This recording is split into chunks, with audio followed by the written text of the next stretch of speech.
1.5 minute पे हम सगिया पुल के ऊपर गए हैं। उस औरत की जैसे ही कॉल चली हम वहाँ पे पहुँचे हैं, जाके उसे पकड़ा है।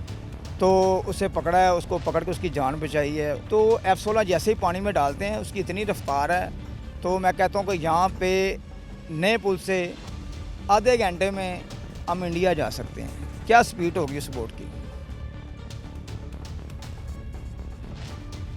इस वक्त हम मौजूद हैं दरियाए रावी के बिल्कुल साइड पर और मुमकिन सैलाब के पेश नज़र, क्योंकि हालिया बारिशों की वजह से जो है वो दरियाए रावी में सैलाब का खदशा जाहिर किया जा रहा था। क्या सूरत हाल है, पानी की सतह क्या है इस वक्त दरियाए रावी में, हम बात करेंगे जो इंचार्ज सिविल डिफेंस है मोहम्मद अकमल, क्योंकि उनको यहाँ पर सिविल डिफेंस की जानिब से इंचार्ज मुंतखब किया गया है। इनसे बात करते हैं। अस्सलाम वालेकुम। जी वालेकुम सलाम।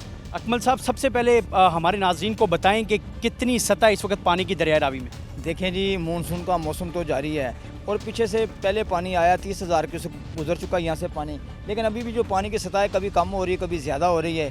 तो ज़ाहिर के अगर पीछे से पानी आता है तो सैलाब का ख़तरा है। तो इसलिए मस्जिदों में भी लान हुए हैं कि रात को मकसन के सैलाब का ख़तरा है। तो यहाँ पे महकमा सिविल डिफेंस के गोताखोर भी यहाँ पे मौजूद हैं और यहाँ पे बोटें, इंजन, हर चीज़ हमारे पास, जैकटें, हर चीज़ हमारे पास मौजूद है। किसी किस्म के हालात बनते हैं, कोई भी हालात अगर पानी आता है तो हर हालात का मुकाबला करने के लिए बिल्कुल परफेक्ट तैयार खड़े हैं ये टीमें। अकमल साहब, मुझे ये बताएं कि बताया ये जा रहा था कि ऐलानात जो हैं वो सिविल डिफेंस की जानिब से नहीं करवाए गए, बल्कि ये मस्जिदों में लोगों ने खुद से ऐलान करवाए। क्या इस बात में कितनी सदाकत है? देखिए जी, लोगों ने ऐलान करवाए हैं। जैसे पहले भी 88 का सैलाब आया था, उस वक्त भी लोगों ने यही मकसद के ऐलान उस वक्त भी हुए थे कि ऐलान होते रहे कि पानी आ रहा है, पानी आ रहा है, लेकिन लोगों को यकीन नहीं था। जब पानी आया तो दुनिया जो सोई हुई थी, जैसे ही मकसन के सोई की सोई रह गई है। लेकिन मैं ये कहना चाहूँगा कि देखें उस बाप का हौसला देखें, उस माँ का हौसला देखें जिसके सामने उसका बच्चा डूब रहा है।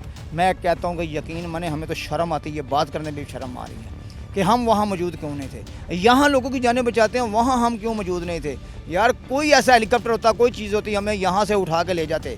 यकीन मानो कि हम काम करने के लिए हमें अल्लाह ने हिम्मत दी हुई है, हम पाकिस्तान के लिए इसी तरह काम करते रहेंगे। यकीन माने कि मैंने ये देखा है कि कुत्ते खा रहे, उन इंसानों को कुत्ते खा रहे, कुत्तों से छीन के महकमा सिविल डिफेंस जो वो लाशें लेके यहाँ तक पहुँच। इंसानों की जो लाशें हैं, जो डेड बॉडीज हैं, उनको जानवर खा रहे होते हैं। जानवर खा रहे होते हैं क्योंकि उनका वाली वारस से कोई होता नहीं, घर वाले पहचानते नहीं, सका माँ बाप नहीं पहचानता। जब उस पानी की मौत ऐसी है, आग और पानी की मौत बहुत ख़तरनाक मौतें हैं। तो अकमल साहब, ये जो कब्रिस्तान बनाया गया है बिल्कुल साथ ही दरियाए रावी के, ये किस वजह से बनाया गया, किस पर्पज़ के लिए बनाया गया? मैंने वो कब्रिस्तान, मैंने खुद मकसद वो कब्रिस्तान बनवाया है। कब्रिस्तान वहाँ पे तैयार किया है, इसलिए किया है कि यार गोया कुत्तों से, जानवरों से छीन कर जो डेड बॉडी का कोई वाली वारस नहीं है, तो उनको कफन दफन दे के हम लोग उसको वहाँ दफना देते हैं। सबसे तेज़ बोट आपके पास कौन सी है जो स्पीड में जाती हो? क्योंकि हमने एक वाक़या भी आपका सुना है, जो आपने सगिया से जाके एक खातून की जान बचाई थी,